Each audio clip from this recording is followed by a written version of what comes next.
Fort Dobbs. Throughout its history, it has only taken part in one battle, but there is much more history to the fort, as well as the men that stood within its walls. This history needs to be told.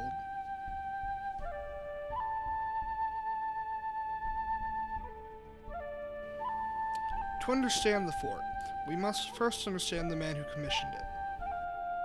Arthur Dobbs was the Surveyor General of Ireland, and had a seat in the Parliament. During this time, he bought over 400,000 acres of land in North Carolina, and then actively tried to convince his fellow countrymen to immigrate to the North Carolina colony. On January 25, 1753, he was appointed governor of North Carolina. While he started his governorship in peace, mostly just dealing with minor issues such as trade and local skirmishes, it would soon all change with the outbreak of war.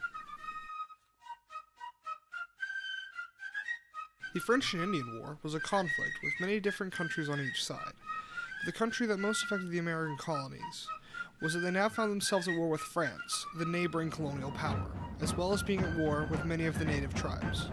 This led to a breakdown between the British-Cherokee alliance, which caused the Cherokee to join the war as a third party.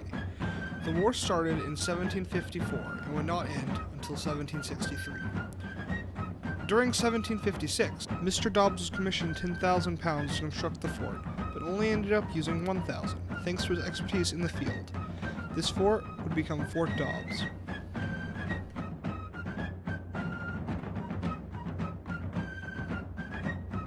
Fort Dobbs was garrisoned with around 100 men, from 1754 until 1766, with the garrison leaving the fort to fight in the Pennsylvania and Ohio River conflict.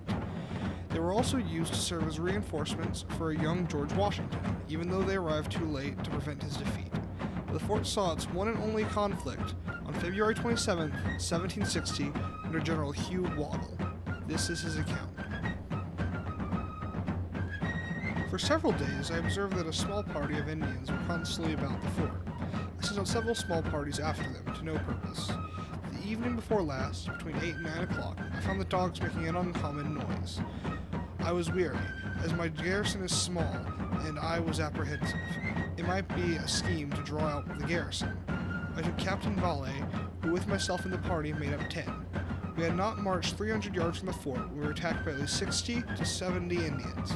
I had given my party orders not to fire until I gave the word, which they punctually observed. We received the Indians' fire. When I perceived that they had almost all fired, I ordered my party to fire, which we did not further than 12 steps, each loaded with a bullet and 7 buck shot. They had nothing to cover them as they were advancing, either to tomahawk or make us prisoner. They found the fire very hot for so small a number, which is a great deal confusing to them. I then ordered my party to retreat, as I found the instant our skirmish began, another party had attacked the fort. Upon our reinforcing the garrison, the Indians were soon repulsed, with what I am sure is a considerable loss. From what I myself saw, and from those I confide in, they could not have had less than 10 to 12 killed or wounded, and I believe that they had taken 6 of our horses to carry off their wounded. On my side, I had 2 men wounded, one of whom I am afraid will die, as he is scalped. The other is in a way of recovery, and one boy killed near the fort, whom they dare not advance to scalp. I expected that they would have paid me another visit by night, as they attack all fortifications by night. They did not like their reception.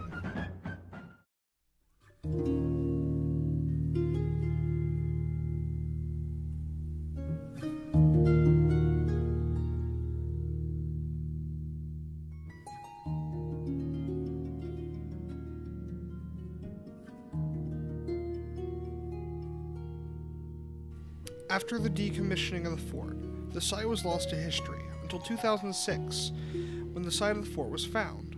The North Carolina government then decreed that it was a site of historic preservation, and in 2016 was granted a federal grant of $150,000 to reconstruct the fort. The fort is still currently under construction and is planned to cost over $400,000. It is currently looking for donors to help reconstruct this historic site.